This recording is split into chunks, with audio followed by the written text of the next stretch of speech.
इस वक्त हमारे साथ मंसूरी वेलफेयर फाउंडेशन के सदर जनाब हसनैन अख्तर साहब मौजूद हैं। जैसा कि आप जानते हैं कि रमज़ान का महीना शुरू हो चुका है और कोविड ने भी अपने पैर पसारने शुरू कर दिए। इस सिलसिले में पहले रात का लॉकडाउन लगा हुआ था, अब वीकेंड का सैटरडे संडे जो है लॉकडाउन लगेगा, जो आज जुमे की रात को जो बंद होगा तो मंडे की सुबह में ही खुलेगा। बहरहाल इस सिचुएशन पे बहुत आदमी गंभीरता से सोचे और दिल्ली के वज़ीर आला ने भी कहा है, और आप शमशान में जाएं वहाँ भी जगह नहीं मिल रही और कब्रिस्तान में वहाँ भी टाइम लेना पड़ रहा है, लेकिन रमज़ान के रोज़े भी रखने और इस कोविड से भी बचना है। इस सिलसिले में हम इनसे जानना चाहते हैं कि लोग अपने आप को कैसे बचाएँ। देखिए, सबसे पहली बात तो ये है कि मैं सरकार को गुहार लगाऊंगा कि ये 1 साल हो गया, 1 साल पहले ही बीमारी शुरू हुई थी, उस पर आज तक काबू क्यों नहीं कर पाए। 1 साल तक सरकार क्या करती रही, सेंट्रल गवर्नमेंट और दिल्ली गवर्नमेंट और दूसरी गवर्नमेंट, इस बारे में क्यों संज्ञा से इस बारे में क्यों नहीं सोचा।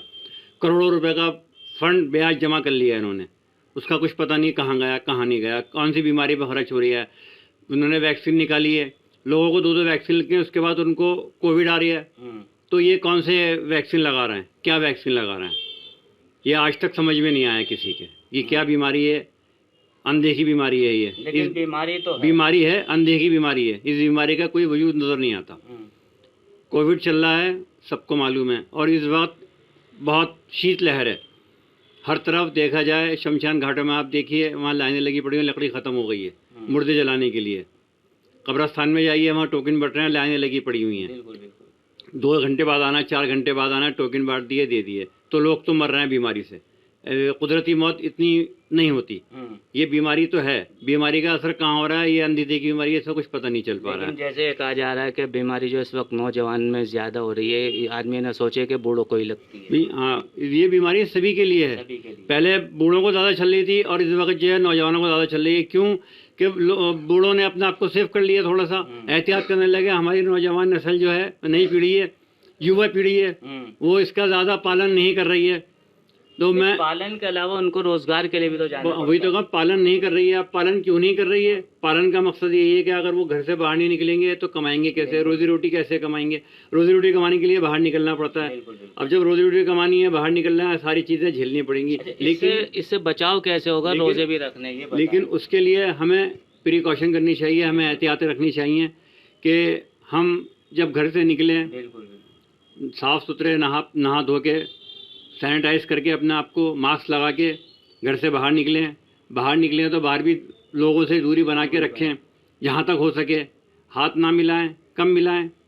और जैसे रमज़ान का मुबारक महीना चल रहा है, तो इसके अंदर ये तली हुई चीज़ें जो बाज़ार में बिकती हैं, बाज़ार की होती हैं, उसका कोई भरोसा नहीं होता। तेल कितने कितने दिन के होते हैं, कैसे होते हैं। घर के ऊपर ज़्यादा ध्यान दें, घर की चीज़ों पे।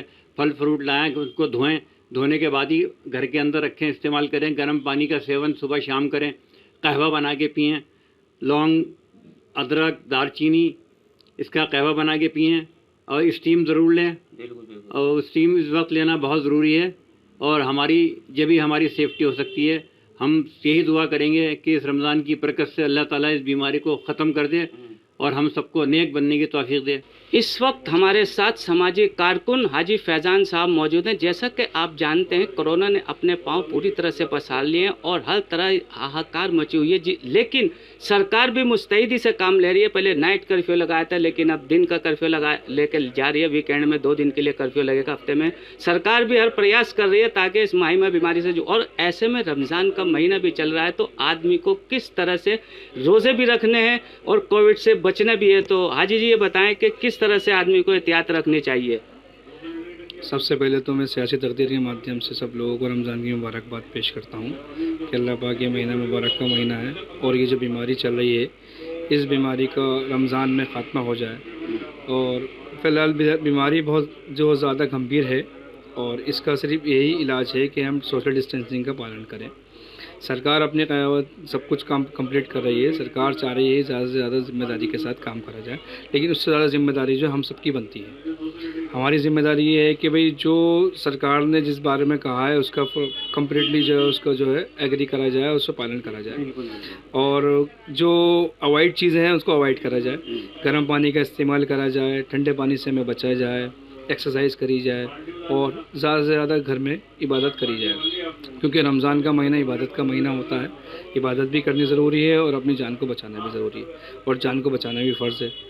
तो इस महीने में ये मैं आपके माध्यम से यही अपील करना चाहूँगा कि दर्शकों को कि भाई इस महीने में लोग ज़्यादा से ज़्यादा इबादत करें और अपनी तवज्जो के साथ जो है अपने घर में ही रहें, घर में ही इबादत करें। जैसे रोज़े रखते हैं तो आदमी रोज़ों में किस तरह से एहतियात करेगा? ये रोज़ों में एहतियात यही करे कि भाई घर में रहे, घर में ही रह के जो है रोज़ों को कम्प्लीटली करा जाए, नमाज़ों की पाबंदी बिल्कुल रखे, और नमाज़ों की पाबंदी के साथ डिस्टेंसिंग ज़रूरी है।